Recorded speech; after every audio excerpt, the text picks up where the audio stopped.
She Who Awakens by Alina Chamberlain, Part 11, Chapter, A Woman's Guide to Flirting and Seduction. The nuanced distinction, flirting versus seduction.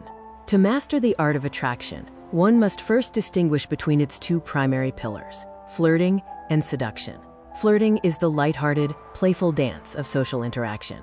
It is a tool for self-expression that boosts self-esteem and creates an aura of mystery. When practiced with moderation, it makes a woman magnetic without demanding commitment. Seduction, however, is more intentional. To seduce is to deliberately arouse desire and promise action. While flirting keeps the atmosphere light, seduction creates a psychological and physiological tether. It signals to a man that he is the alpha, the sole focus of your desire, effectively silencing the noise of other women and anchoring his thoughts firmly on you. The psychology of perpetual desire. The human psyche is wired for the thrill of the chase, a biological drive fueled by a cocktail of neurochemicals.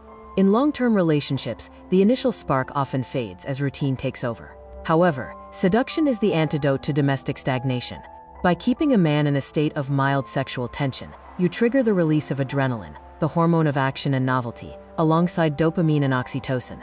This chemical surge ensures that he doesn't just see you as a partner, but as a constant source of excitement. When you maintain this game, he remains in good shape, psychologically unable to shift his attention elsewhere, because you are providing the very adrenaline rush he would otherwise subconsciously seek in the outside world. The language of suggestion and double meanings. A sophisticated seductress knows that the mind is the most powerful erogenous zone. You can seduce a man while discussing the most mundane topics, a dessert at a cafe or a home-cooked meal, simply by using sensory language. Describing a dessert as divinely sweet, melting on the tongue, or a soup as hot and juicy, creates a double meaning that the male brain instinctively interprets through a sexual lens. This linguistic seduction allows you to build tension in public or domestic settings without ever being overt, maintaining a high level of intrigue and erotic power over his attention. Sophistication versus availability, the sartorial balance. There is a vital distinction between being sexy and being seductive. Overexposure, combining deep necklines with high slits and bare shoulders, often signals availability rather than allure, which can diminish the mystery. True seduction lies in the well-packaged mystery. A woman in a high-collared turtleneck, with an unexpected slit down the back, or a single exposed shoulder, invites a man to undress her with his eyes. It is the difference between giving everything away and promising a million hidden buttons to unfasten.